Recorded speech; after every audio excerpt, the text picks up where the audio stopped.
What's the meaning of consist?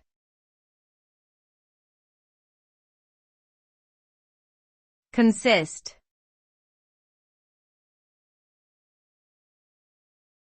Consist.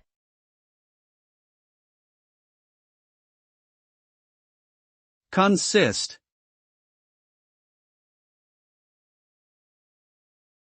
Consist.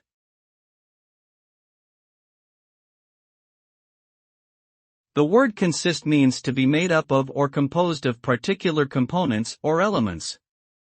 When something consists of something else, it means that the latter makes up or forms the former.